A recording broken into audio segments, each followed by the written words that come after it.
Menteri Rangba ka Meghalaya Konrad ke Sangma ulaong ba ke NPP ka de ka seng sign perthai ka Nyngkong ka balashim khia banra ka issue jong ka Frca bill ka Sorkar Pdeng ka bade ka issue ka baro ki Khih khuslailut habakran berkirat pathai Khubor hadin ka program Menteri Rangba ulaong ladadon kanu ka seng sign perthai ka Nyngkong ka balashim ya ka mat ka de ka NPP Shu ulaong ba ulayalam ya kunhun na CBCI kuntup ya Presiden bat Secretary General bandet ya kundu ya ukirin rijuju bat harin kata ulayalam biang ya ka kunhun na Meghalaya ban ya kundu ya Menteri Ketenat Kampo yeng ke Sorkar Pdeng u Amit Shah Halor katai kamat.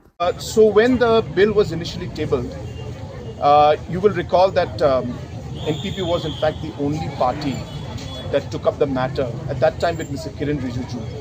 And I had led a delegation of the CBCI, including the President and Secretary General of CBCI to Mr. Kiran Rijiju's place.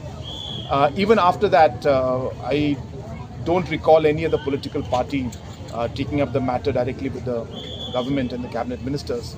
After that, I had again taken another delegation from Meghalaya to the Honorable Home Minister. And post that move, then we saw other chief ministers and other parties and everybody move. So if there was any political party that took up this issue first, it was the NPP.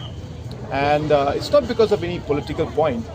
It's just that we have a lot of closeness with different organizations. And when this information came to us, being concerned about this, we immediately reacted and immediately took the delegation.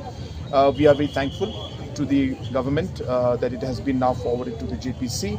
And we are hopeful that all the concerns that are there from different organizations and different churches, as well as other religious organizations also, will be heard and will be addressed, and we will be able to find a way again to ensure that the balance of regulating foreign currency, at the same time not impacting the good work being done by a large number of institutes, this balance has to be maintained, and both sides should come out clear and should be able to achieve their objectives of, as I said, regulating foreign currency and at the same time allowing the ease of work when it comes to good work that's happening to these agencies to continue without any major problems.